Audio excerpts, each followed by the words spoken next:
আসসালামু আলাইকুম ওয়া রাহমাতুল্লাহি ওয়া বারাকাতুহু। সম্মানিত মুমিন মুসলমান দিনী ভাই বোনেরা, আশা করি আল্লাহ পাকের অশেষ মেহেরবানিতে আপনারা ভালো আছেন, সুস্থ আছেন। আপনাদের দোয়ায় আল্লাহ পাকের অশেষ মেহেরবানিতে আমিও ভালো আছি, সুস্থ আছি আলহামদুলিল্লাহ। সম্মানিত ভিউয়ার্স, আপনারা দেখছেন আমরা মুমিন মুসলমান ইউটিউব চ্যানেল, সঙ্গে আছি আমি মোহাম্মদ ওয়ালিউল্লাহ।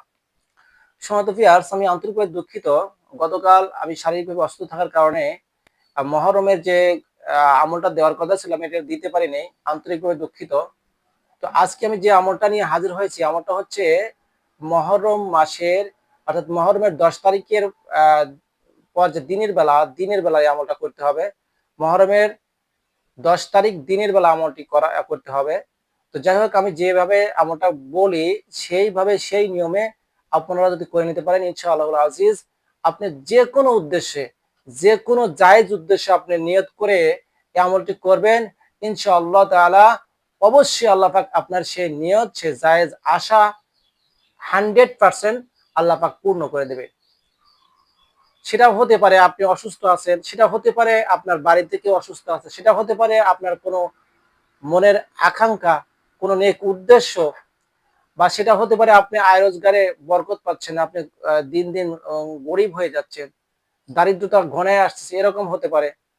এক কথায় যে উদ্দেশ্যই হোক, সেটা নেক হাজত অর্থাৎ জায়েজ হাজত যদি হয়, ইনশাআল্লাহুল আজিজ এই আমলের বরকতে আল্লাহ পাক আপনার সেই জায়েজ হাজতটাকে অতি দ্রুত পূর্ণ করে দেবে। তো যাই হোক, আমলটি আপনাদেরকে বলে দেবো। আমলটি বলার পূর্বে আপনাকে বলি, আপনি যদি আমার চ্যানেলে নতুন দর্শক হয়ে থাকেন এবং এই রিলেটেড নিত্য নতুন ভিডিও পেতে চান এবং শিখে নিতে চান, তাহলে আমাদের এই ছোট্ট চ্যানেলটি সাবস্ক্রাইব করে দিন এবং পাশে থাকা বেল আইকনটি অল করে দিন, যাতে করে আমি যখনই এই রিলেটেড নিত্য নতুন ভিডিও আপলোড দেবো, আপনার মোবাইলে একটা নোটিফিকেশন যাবে। সেখান থেকে আপনি অতি সহজেই আমলগুলো দেখে নিতে পারবেন এবং শিখে নিতে পারবেন। তো চলুন ভিউয়ার্স, কথা না বাড়িয়ে সরাসরি আমলে চলে যাই।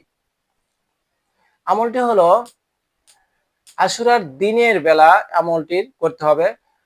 আশুরার যে রাতটা পার হয়ে যাবে, রাত পার হয়ে যে দিনটা আসবে, ওই দিনের ফজর সুবে সাদকের পর থেকে অর্থাৎ ফজর নামাজের পর থেকে মাগরিব নামাজের আগ পর্যন্ত আপনাকে আমলটা করতে হবে, অর্থাৎ আজকের দিন এই আমলটা করতে হবে। আমলটি হলো, আমলটি করার পূর্বে আপনাকে অবশ্যই আপনার সাধ্য অনুযায়ী, আপনার সাধ্য মতো অর্থাৎ আপনার যতটুকু আপনার আপনার সাধ্য অনুযায়ী আপনার কিছু দান খয়রাত করতে হবে। আর গরিব দুঃখী মানুষকে কিছু, মেয়েটি বাচ্চাদেরকে, মাদ্রাসার কোনো বাচ্চাদেরকে বা কোনো গরিব দুঃখী মানুষকে আপনার দান খয়রাত বা সাদকা করে দিতে হবে।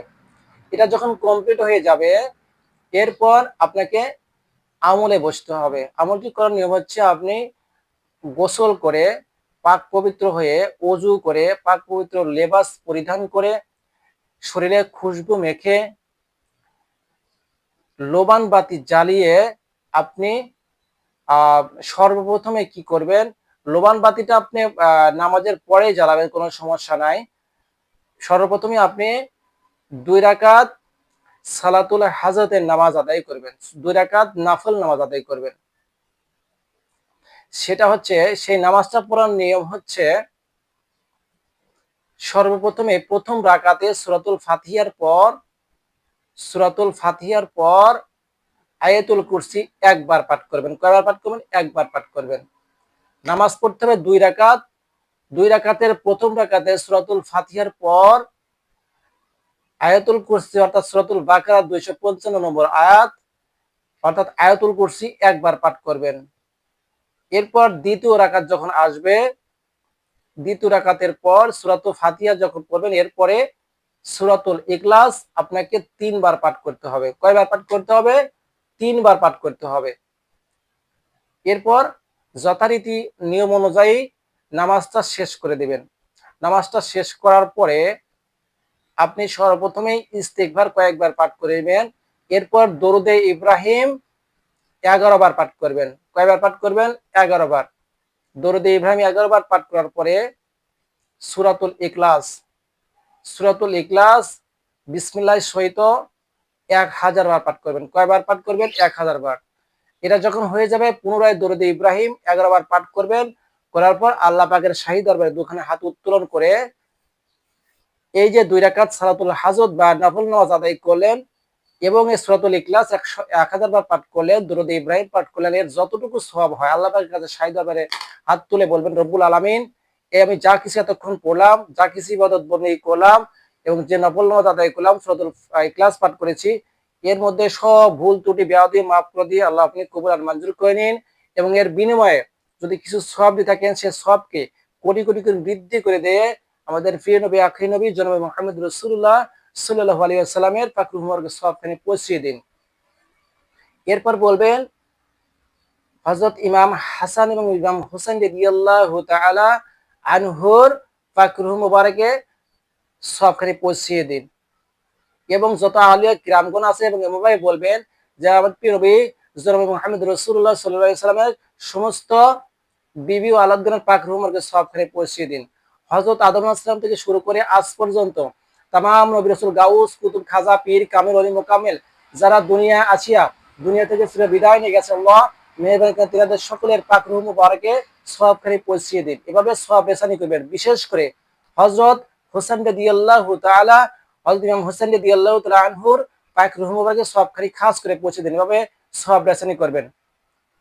এরপর পুনরায় দরুদ ইব্রাহিম পড়ে হাতটা চেহারায় মাসে করে নেবেন ইনশাআল্লাহ। এবং আপনি মাঝখানে এবং দোয়ার শেষে অবশ্যই আপনার আকাঙ্ক্ষার কথা, মনের নেক হাজতের কথা অবশ্যই আল্লাহ পাকের কাছে বলবেন। এই মুনাজাতের ওসিলায়, এই দুয়ার ওসিলায়, এই আমলের ওসিলায় আল্লাহ পাক আপনি অবশ্যই সে নেক হাজত, সে নেক উদ্দেশ্য আল্লাহ পাক অতি দ্রুত পূরণ করে দেবেন ইনশাআল্লাহুল আজিজ। তো যাই হোক, আশা করি আমার এই আমলটি, যে আমলটি আপনাদের কাছে শিখিয়ে দিলাম, আমলটি সকলেই বুঝতে পারছেন। আমলটি অত্যন্ত গুরুত্বপূর্ণ। আপনারা আমলটা করলে আপনারা বুঝতে পারবেন, আপনি যদি সত্যবাদী ব্যক্তি হয়ে থাকেন, আপনার হাজত যদি সঠিক হয়ে থাকে, নেক হাজত হয়ে থাকে, আপনার যদি ইমানের দ্বারা ব্যক্তি হয়ে থাকেন, আপনি যদি গুনাহ থেকে পরেজ থাকেন, আপনি যদি পাঁচ ওয়াক্ত নামাজি ব্যক্তি হয়ে থাকেন, আপনি যদি ইমানদার ব্যক্তি হয়ে থাকেন, ইনশাআল্লাহ আজিজ অতি দ্রুত আপনার এই সমস্যার সমাধান হয়ে যাবে, এবং অর্থাৎ এই নেক আশা অতি দ্রুত আল্লাহ পাক পূরণ করে দিবে। তো যাই হোক, আমি সকলের জন্য দোয়া করি আল্লাহ পাক সকলকে এই আমলটি করার তৌফিক দান করেন। আজকে এ পর্যন্তই। অন্য কোনো ভিডিওতে বা অন্য কোনো সময়ে কথা হবে, সাক্ষাৎ হবে ইনশাআল্লাহ। আমার জন্য সকলে দোয়া করবেন, আমি আপনাদের জন্য সকলের জন্য দোয়া করি। আল্লাহ পাক যেন সকলকে বেশি বেশি নেক আমল, বেশি বেশি নফল নামাজ আদায় করার তৌফিক দান করেন, এবং যে পথে চললে আল্লাহ পাক এবং রাসূল সাল্লাল্লাহু আলাইহি ওয়াসাল্লাম রাজি খুশি সেই পথে চলার তৌফিক দান করেন। আমরা সকলেই বলি আমিন। আসসালামু আলাইকুম ওয়া রাহমাতুল্লাহি ওয়া বারাকাতুহু।